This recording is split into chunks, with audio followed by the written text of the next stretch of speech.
Hi guys, welcome to my channel Padho Digital. Guys, मैं आज आपके लिए यहाँ पर लेकर आई हूँ घटना चक्र की GKA बुक। और गाइस, ये one of the best book है। ये मुझे ल्यूसेंट से भी ज़्यादा अच्छी लगी, क्योंकि ल्यूसेंट में एक तो फ़ॉन्ट बहुत छोटा छोटा होता है और दूसरा वो अपडेटेड भी नहीं रहती। और इस बुक का फ़ॉन्ट भी बहुत अच्छा है और ये अपडेटेड वर्जन लाती रहती है। और गाइस, साथ ही साथ सब कुछ बहुत ही अच्छे से पॉइंट वाइज एक्सप्लेन किया गया है, तो आपको नोट्स बनाने की भी ज़रूरत नहीं पड़ेगी। फ्लो चार्ट से भी समझाया गया है।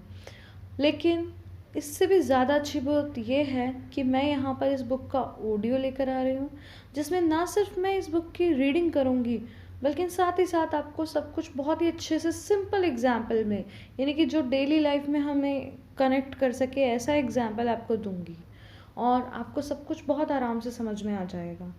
और एक मैं यहाँ पर एक ख़ास बात इस बुक की ये बताऊँगी कि ये बुक सिर्फ हिंदी में अवेलेबल है, ये इंग्लिश में अवेलेबल नहीं है। इसीलिए मैंने यहाँ पर बीच बीच में इंग्लिश टर्मिनोलॉजी यूज़ की है, इंग्लिश वर्ड्स का ज़्यादा से ज़्यादा यूज़ किया है, ताकि इंग्लिश मीडियम बच्चों को भी हेल्प मिल सके। हिंदी में तो है ही, लेकिन साथ ही साथ मैंने इंग्लिश में भी इसको समझाने की कोशिश की है।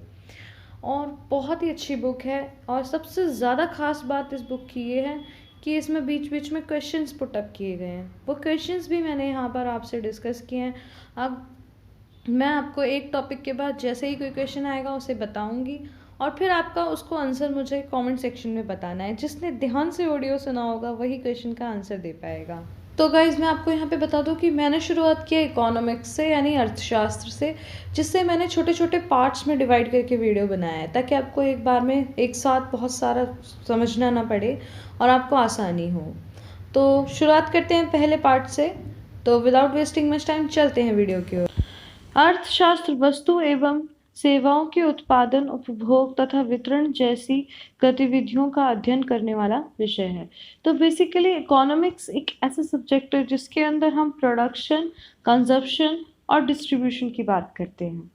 नेक्स्ट पॉइंट, सीमित संसाधनों से अधिकतम कल्याण प्राप्ति की युक्ति का अध्ययन इस विषय को प्रमुख विषय वस्तु बनाता है।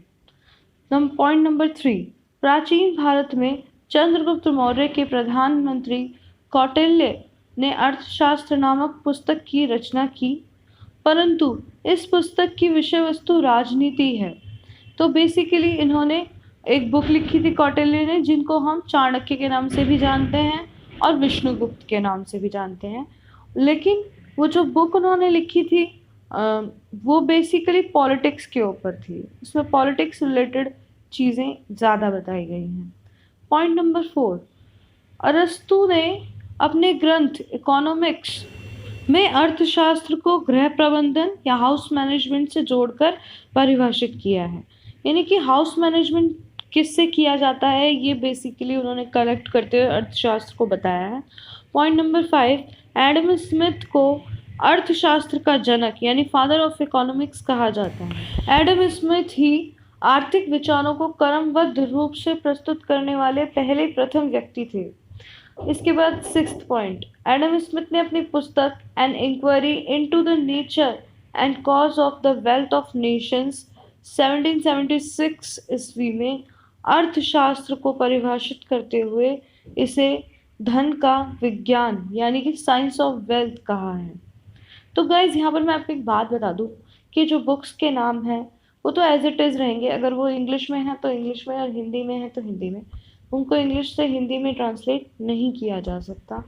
तो यहाँ पर जो बुक उन्होंने लिखी है उसका नाम है an inquiry into the nature and cause of the wealth of nations, जो उन्होंने 1776 ईस्वी में लिखी। और अर्थशास्त्र को परिभाषित करते हुए इसे धन का विज्ञान यानी साइंस ऑफ वेल्थ कहा है। पॉइंट नंबर 7, एडम स्मिथ के अनुसार राष्ट्रों के धन के स्वरूप तथा कारणों की जांच करना ही अर्थशास्त्र है।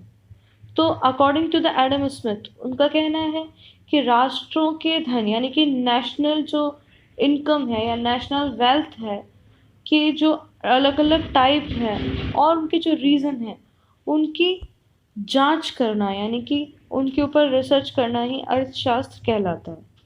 अब गाइज, यहाँ पर बीच बीच में इस बुक की खास बात ये है कि कुछ क्वेश्चंस पुट अप किए जाते हैं। तो ऐसा एक क्वेश्चन यहाँ पर उन्होंने पूछा है, अर्थशास्त्र का जनक किसे कहते हैं। तो गाइज मैं अगर आपने अभी तक अपना ये ऑडियो ध्यान से सुना है तो इसका आंसर आप इजीली दे पाएंगे। तो आप कमेंट सेक्शन में मुझे कमेंट करके बताइएगा।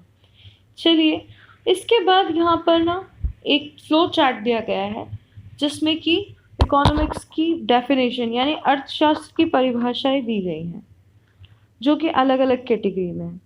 सबसे पहली परिभाषा जो है, यानी ऊपर फ्लो चार्ट में सबसे पहली जो हेडिंग है वह अर्थशास्त्र की परिभाषा है और इसे 3 हिस्सों में बांटा गया है। जो पहला हिस्सा है वो है धन संबंधी परिभाषा। जो धन संबंधी परिभाषाएं हैं वो सारी किस राइटर ने दी? Adam Smith. एडम स्मिथ एक इकोनॉमिस्ट थे और इन्होंने धन संबंधी परिभाषाएं दी हैं। और एक और है जिनका नाम है J.S. मिल और एक J.S. मिल, इन्होंने भी धन संबंधी परिभाषाएं दी। और भी बहुत से हैं लेकिन ये मेन 2 हैं।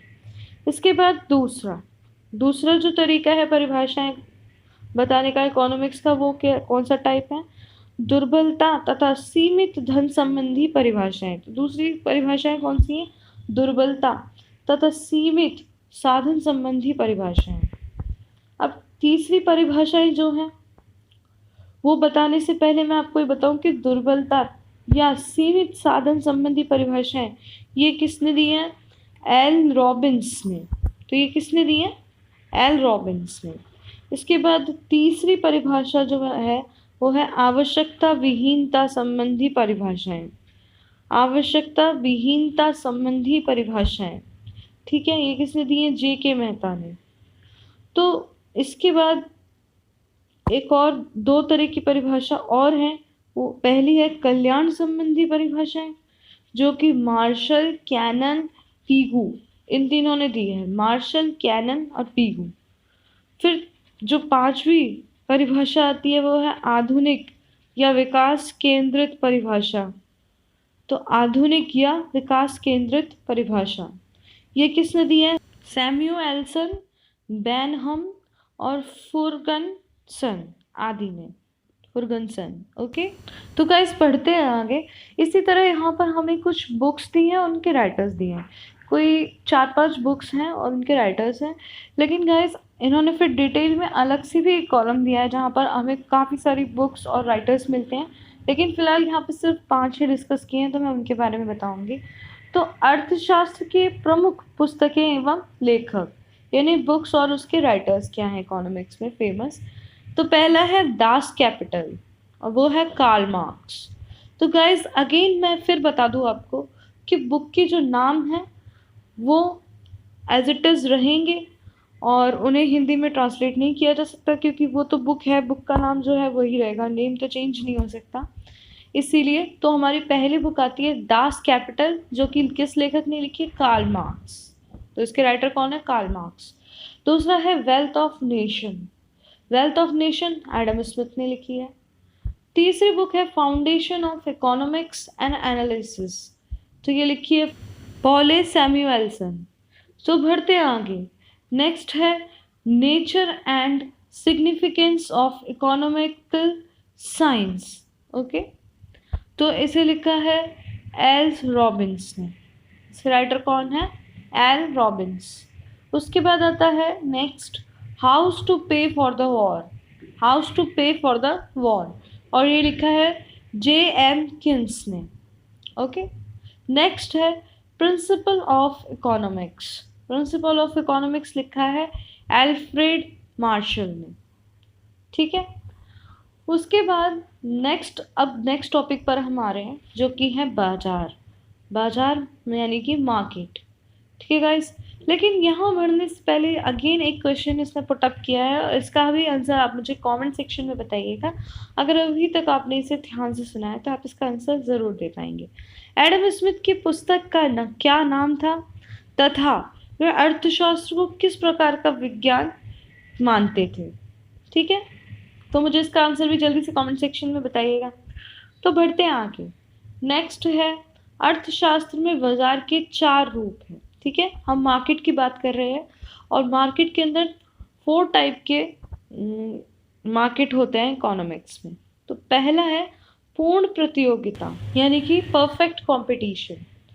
दूसरा है एकाधिकार यानी मोनोपोली।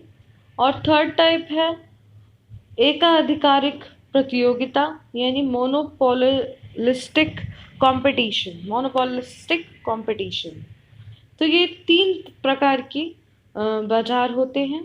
और एक चौथा भी है, वो है ओलिगोपोली यानी अल्प अधिकार यानी ओलिगोपोली।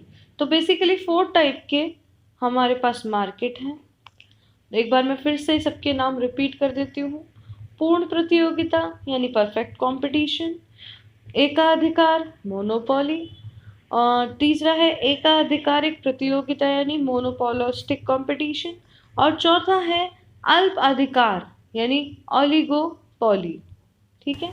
तो गाइज यहाँ पर फर्दर मूव ऑन करने से पहले, आगे बढ़ने से पहले मैं आपको कुछ इंपॉर्टेंट टर्म्स बताऊंगी इकोनॉमिक्स के, यानी कि महत्वपूर्ण आर्थिक शब्दावली, जो कि ऐसच तो नहीं पूछी जाती एग्जाम में, लेकिन ये हमें आगे इकोनॉमिक्स को यानी कि अर्थशास्त्र को डिटेल में समझने में हेल्प करेगी।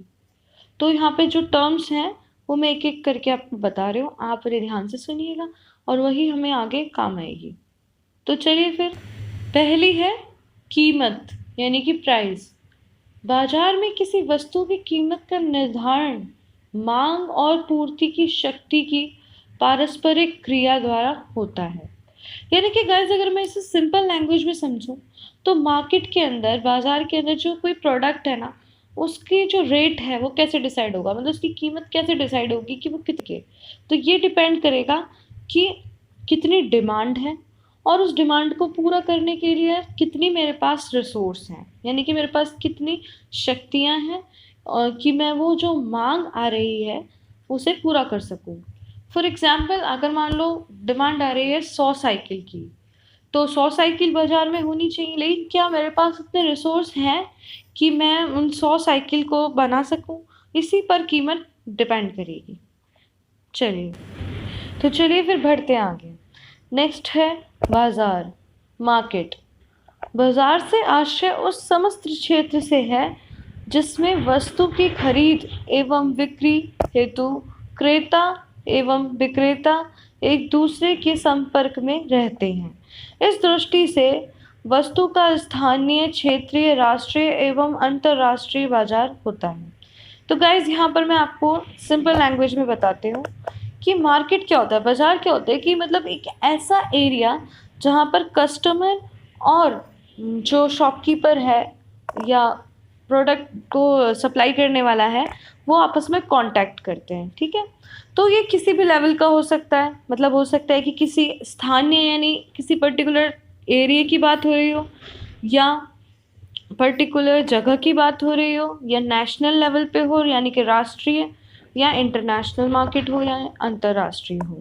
यानी कि अगर मान लीजिए जो भी दो कंट्रीज़ के बीच में इंपोर्ट एक्सपोर्ट होता है, यानी कि खरीद वे और फरोख्त होती है, वो होता है इंटरनेशनल मार्केट। और जब एक कंट्री के अंदर ही अंदर एक स्टेट से दूसरे स्टेट में कोई चीज़ बेची या खरीदी जाती है तो वो होता है नेशनल। और क्षेत्रीय मतलब एक पर्टिकुलर एरिया में, डिस्ट्रिक्ट में बिक रहा है या स्टेट के अंदर ही कोई चीज़ बिक रही है तो वो क्षेत्रीय हो गई। और स्थानीय, जहाँ पर आप रह रहे हैं वहाँ पर जो आपके आसपास शॉप है आप डायरेक्ट जो खरीदते हैं वो स्थानीय होगी। तो इसी तरह नेक्स्ट टर्म है हमारा, नेक्स्ट जो शब्दावली है वो है वस्तु। वस्तु से आशय ऐसी वस्तु से है जिसका उत्पादन विक्रय हेतु किया जाता है। उपभोक्ता द्वारा स्वयं के उपभोग हेतु उगाई गई सब्जी वस्तु नहीं है, परंतु किसान द्वारा बाजार में बेची गई सब्जी वस्तु की श्रेणी में आती है। तो गाइस अगर मैं इसे बहुत ही सिंपल लैंग्वेज में बोलूँ तो यहाँ पर वस्तु यानी प्रोडक्ट से मतलब ऐसी चीज़ से है जो कि बेचने के लिए उगाई गई है या उसका प्रोडक्शन किया गया है, उत्पादन किया गया है। फॉर एग्ज़ाम्पल, अगर मैंने अपने घर के आगे छोटी सी एक गार्डनिंग कर ली, एक खेती कर ली और फिर उसमें जो उगा उसे मैंने अपने घर में सब्जी बना ली, तो वो जो है वो वस्तु में नहीं आएगा। लेकिन किसान जब एक बड़े लेवल पर कुछ बनाता है, उगाता है खेत में और फिर उसे जाकर के मंडी में बेचता है या गवर्नमेंट को बेचता है, तो वो जो है उसे हम कहेंगे वस्तु, क्योंकि वो लोगों में डिस्ट्रीब्यूट हो रही है, बांटी जा रही है, ठीक है। तो वहाँ से खरीद और फरोख्त हो रही है। लेकिन जब कोई चीज़ आप अपने पर्सनल के लिए बनाते हैं तो उसे हम वस्तु में काउंट नहीं करते, उसे हम प्रोडक्ट नहीं मानते। तो उसके बाद नेक्स्ट टर्मिनोलॉजी आती है डिमांड, यानी मांग। मांग किसी वस्तु की वह मात्रा है जिसे खरीदार एक विशेष समय में एक विशेष कीमत पर क्रय करने के लिए तैयार हो जाता है। यानी कि जो कस्टमर है वो किसी पर्टिकुलर रेट पर किसी प्रोडक्ट को खरीदने के लिए तैयार हो जाता है। यानी हम जैसे दुकान पर जाते हैं और मुझे मान लीजिए कोई टॉप खरीदना है और मैं उसे जिस रेट पर बार्गेनिंग करते हुए जिस रेट पर खरीदने के लिए तैयार हो जाऊंगी वही उसका प्राइस हो जाएगा। तो अब बढ़ते हैं आगे। नेक्स्ट है सप्लाई। पूर्ति किसी वस्तु की वह मात्रा है जिसे विक्रेता एक विशेष समय में एक विशेष कीमत पर विक्रय करने के लिए तैयार हो जाता है। तो ये जस्ट डिमांड का ओपोजिट है, मतलब यहाँ अभी खरीदने की बात हो रही थी, अब बेचने की बात हो रही है कि जिस कीमत पर कोई शॉपकीपर अपना प्रोडक्ट बेचने के लिए तैयार हो जाता है उसे ही हम क्या कहते हैं, सप्लाई। अब इसके बाद है मांग का नियम, यानी कि रूल ऑफ डिमांड। किसी वस्तु की कीमत तथा उसकी मांगी गई मात्रा के मध्य विपरीत संबंध होता है। यदि अन्य बातें समान रहें तो जब कीमत में वृद्धि होगी तो मांग में कमी होगी, तथा यदि कीमत में कमी होगी तो मांग में वृद्धि होगी। तो गाइज यहाँ पर अगर मैं इसे सिंपल सी लैंग्वेज में बोलूँ तो जो हमारी कीमत है यानी कि प्राइस है और जो डिमांड है यानी मांग है वो आपस में इन्वर्सली प्रोपोर्शनल है, यानी कि एक दूसरे के अपोजिट है। एक बढ़ेगा तो दूसरा घटेगा, यानी कि अगर मान लो किसी प्रोडक्ट की कीमत बढ़ जाती है तो उसकी मांग घट जाएगी, अगर मांग बढ़ जाती है तो कीमत घट जाएगी। अब गाइस इसे हम यहाँ पर एक बहुत ही सिंपल एग्जांपल से समझते हैं। सपोज कीजिए कि गोल्ड की कीमत बहुत गिर जाती है, बहुत कम हो जाती है, तो ज़्यादा से ज़्यादा लोग उसे खरीदेंगे, यानी कि अब उसकी डिमांड बढ़ जाएगी। और अगर उसका प्राइस बहुत बढ़ जाए, महंगा हो जाए सोना, तो लोग कम से कम खरीदेंगे, डिमांड अपने आप घट जाएगी। तो बस यही इसका रोल है। तो गाइज़ मुझे लगता है अभी के लिए इतना बहुत है और मुझे उम्मीद है कि आपको ये वीडियो पसंद आई होगी, आपको मेरे पढ़ाने का तरीका पसंद आया होगा, जिस तरह से मैंने रीड किया और एग्जाम्पल से समझ में आया होगा। तो अगर आपको पसंद आया तो प्लीज़ इसे लाइक कीजिएगा ताकि ज़्यादा से ज़्यादा बच्चों तक ये पहुँच सके, क्योंकि यूट्यूब इसी एल्गोरिथम पे काम करता है। और साथ ही साथ चैनल को सब्सक्राइब कर दीजिएगा। तो फिर मिलते हैं अगले वीडियो में जिसमें हम डिस्कस करेंगे हमारी आगे की टर्मिनोलॉजी जो बची हुई है, शब्दावली, और साथ ही साथ मार्केट जिसके टाइप मैंने आपको बताए थे 4 टाइप, उन्हें हम डिटेल से डिस्कस करेंगे। तो अभी के लिए इतना ही, bye bye and take care.